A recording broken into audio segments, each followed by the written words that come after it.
Perkenalkan, pelaku berinisial AS.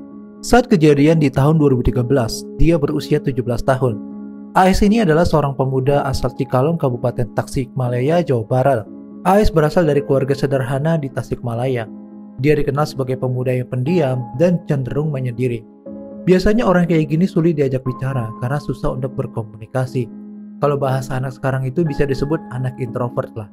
Padahal sebelumnya AS ini gak punya catatan kriminal. Tapi biasanya kalau pendiam kayak gini, masalahnya tuh gak bisa atur emosi dan kurang bersosialisasi. Ya mungkin itu salah satu faktor yang ngebuat perilakunya seperti itu. Usut punya usut, ternyata yang ngebuat AS susah mengontrol emosi dan antisosial lantaran hobinya sering menonton film biru. Karena biasanya kalau seperti itu, umumnya orang kayak gini tuh gak bisa berinteraksi dengan orang lain karena merasa gak pede dan cenderung diam. Karena AS gak bisa membedakan perilakunya, mana yang salah dan mana yang benar. Maklum masih bocah labil, jadinya pada bulan September 2023, awal mula kejadian ketika AS mulai menunjukkan perilaku aneh terhadap hewan ternak di sekitar rumahnya. Dia terlihat sering mengunjungi kandang ayam milik tetangga. Tiap malam saat warga sedang tertidur lelap, AS secara diam-diam mampir ke kandang ayam. Bukan untuk kasih makan ayam, tapi sekedar buang benih kehidupan ke ayam-ayam tetangga. Nafsu udah membutakan mata dan hatinya, jadi dia bercocok tanam dengan ayam hingga beberapa ayam tewas di tempat. Pada bulan Oktober 2023, tetangga AS merasa kehilangan beberapa ayamnya.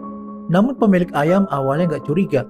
Mereka pikir mungkin dimakan sama hewan liar atau tersesat di hutan. Jadi mereka masih berpikir ya positif. Namun pada bulan November 2023, tindakan AS semakin menjadi-jadi karena merasa dirinya aman dan gak ketahuan. Dia tuh makin brutal aja. Sehabis nonton film biru, dia langsung mendatangi kandang ayam ke warga sekitar pada malam hari. Dia mulai memperkaos ayam-ayam tersebut secara berulang kali. Gak cuman itu aja, dia juga melakukan perbuatan yang mengerikan itu gak ke ayam aja. Pokoknya pada hewan-hewan yang ada di depan mata, disikat aja sama dia lur. Dia udah memperkaos kambing, bebek, itik, dan domba. Mungkin aja saat itu dia lagi mencoba tutorial-tutorial yang ada di film biru. Akan tetapi, saat AS merasa belum puas, akhirnya dia mulai memberanikan diri ke tantangan selanjutnya. Pada akhir November 2023, saat itu seperti biasa, AS lagi memuncak sehabis nonton film biru. Kebetulan dia melihat salah satu seorang gadis bocil berinisial Dan. Dan ini masih tetanggaan sama AS. Dan saat itu dia lagi asik main sendirian di depan rumahnya. Tanpa basa-basi, AS mendatangi Dan. AS dan Dan bertemu di lingkungan tempat tinggal mereka. Meskipun AS lebih tua, mereka sering bermain di area yang sama. Dan melihat AS sebagai sosok yang biasa-biasa aja tanpa mengetahui sisi gelap dari kepribadiannya. Awalnya Dan gak merasa ada hal yang aneh sama AS. Dia senang karena ada yang menemani dia bermain. Saat itu, AS juga gak menunjukkan perilaku mencurigakan. AS bawa Dan ke tempat sepi. Setelah itu dia memaksa Dan agar mau berhubungan dengannya. Dan terus melawan, akan tetapi gak bisa menahan tenaga AS. Seusai berhubungan, AS mulai panik dan takut aksinya ketahuan. Dia takut kalau kebongkar kasus skandal itu, dia bakal digebukin warga dan diusir sama keluarga besarnya. Agar bisa menghilangkan jejaknya, AS tega membuang Dan ke laut. Pada awal bulan Desember 2023, keluarga Dan mencari keberadaan Dan. Ajaibnya, Dan ternyata selamat. Meski sempat terombang-ambing di lautan wilayah Kecamatan Cikalong, Kabupaten Tasikmalaya, nyawa korban bisa diselamatkan nelayan setempat.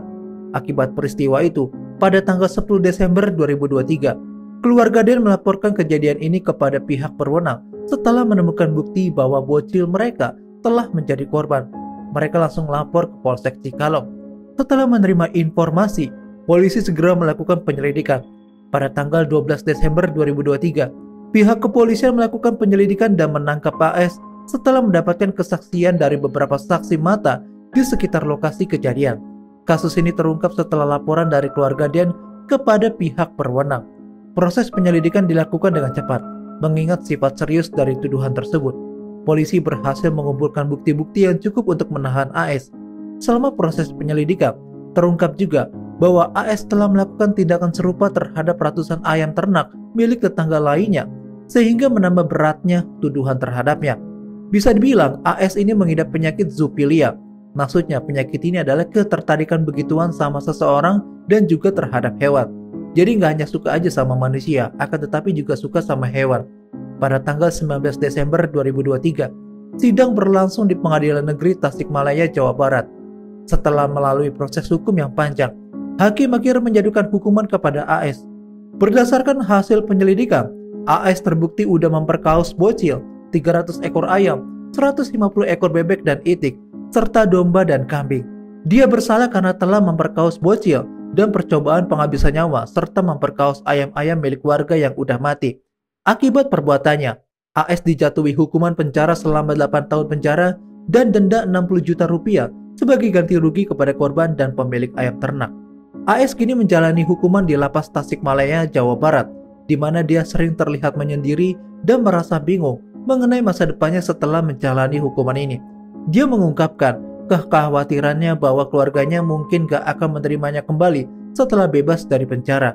Namun kabarnya sidang itu akhirnya dilanjutkan kembali pada tanggal 7 Januari 2024 dan informasi hasil sidang tersebut gak ada di media. Ya, semoga AS dapat diadili seadil-adilnya. Tetapi tetap kita sebagai masyarakat jangan menzolimi atau menghakimi dia ya. Tetap rangkul aja ke jalan yang benar, walaupun emang kasusnya dia ini salah. Dan untuk kasus kedua ini juga gak kalah menarik. Gara-gara ayamnya diracuni, si pelaku tega memperkaos korban. Asal tahu aja ya, korban kali ini seorang nenek-nenek berusia 62 tahun. Dan bener deh, kejadian ini terjadi di kawasan Purworejo, Jawa Tengah pada tahun 2013. Nama nenek itu, inisialnya itu SP. Dia ini hidup bertetangga sama pelaku berinisial YE berusia 38 tahun. SP dikenal sebagai sosok yang ramah dan baik hati, sering membantu tetangga-tetangganya. Sementara YE ini kesehariannya sebagai buruh harian. Dari hasil kerjanya, dia kumpulin uangnya untuk membeli 11 ekor ayam. Dia berharap bisa jadi peternak ayam. Namun seiring berjalannya waktu, hubungan antara SP dan YE mulai memanas ketika masalah ayam peliharaannya muncul. SP memiliki beberapa ayam yang sering berkeliaran di sekitar rumahnya, dan kadang-kadang ayam itu masuk ke pekarangan YE. YE merasa bahwa ayam-ayam SP mengganggu ternaknya, sedangkan SP merasa nggak ada yang salah dengan ayamnya berkeliaran.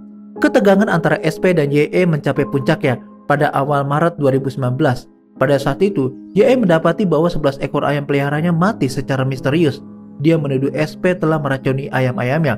Karena saat dicek, dia sering menemukan di bagian tembolok ayam ada isi kacang-kacangan yang kemungkinan udah ditaburi racun. Apalagi YE sering melihat kalau sehari-hari ayam-ayamnya sering dikasih makan sama SP. Tanpa bukti yang jelas, YE menuntut ganti rugi karena merasa ya nggak salah SP menolak tuduhan itu. Sayangnya YE udah gelap mata, dia nggak mau dengar penjelasan SP. Dalam keadaan marah dan frustasi, YE merasa terdesak untuk mengambil tindakan terhadap SP. Dia mulai merencanakan cara untuk menghadapi nenek tersebut. Setelah beberapa hari berlalu tanpa penyelesaian, YE kembali mendatangi rumah SP dengan maksud untuk menyelesaikan masalah tersebut secara damai.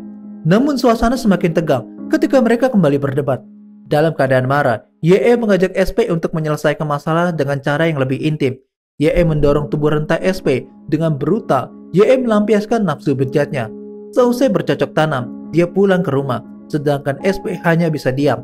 Pada tanggal 16 Maret 2019, YE kembali datang ke rumah SP. Ternyata YE masih nafsu untuk menyetubuhi SP. YE mengajak ehem-ehem sama SP. SP menolak, namun YE tetap memaksa SP untuk menuruti kemauan birahinya. Seusai bercocok tanam, SP merasa sangat tertekan dan gak berdaya saat itu. Setelah kejadian tersebut, dia merasa trauma dan bingung tentang apa yang harus dilakukannya. Setelah kejadian itu, SP merasa sangat malu dan takut untuk melaporkan apa yang terjadi kepada orang lain. Namun seiring waktu berlalu dan rasa sakit serta trauma semakin memburuk, dia memutuskan untuk melapor ke pihak berwajib pada awal bulan April 2019. SP mengunjungi kantor polisi setempat dan menceritakan seluruh kejadian yang dialaminya kepada petugas. Dengan penuh ketegangan dan air mata, dia menjelaskan bagaimana YE telah memperkaosnya 2 kali dalam waktu singkat. Pada tanggal 2 Mei 2019, setelah menerima laporan dari SP, polisi segera melakukan penyelidikan. Mereka menangkap YE di rumahnya setelah mengumpulkan bukti-bukti pendukung berupa pakaian korban yang ditemukan di lokasi kejadian. Dalam pemeriksaan awal, YE membantah tuduhan tersebut dan mengklaim bahwa ayam-ayamnya mati karena racun yang diberikan oleh SP. Setelah melalui proses hukum yang panjang dan menyakitkan bagi SP, kasus ini akhirnya dibawa ke pengadilan. Dalam persidangan yang berlangsung selama beberapa bulan, Berbagai bukti diajukan oleh jaksa penuntut umum untuk membuktikan bahwa tindakan YE adalah pemerkosaan. Pada akhirnya pengadilan memutuskan bahwa YE bersalah atas tuduhan yang ia dapat berdasarkan pasal pemerkosaan. Dia dijatuhi hukuman penjara selama 12 tahun sebagai konsekuensi dari perbuatannya yang sangat keji terhadap seorang nenek yang tidak berdaya.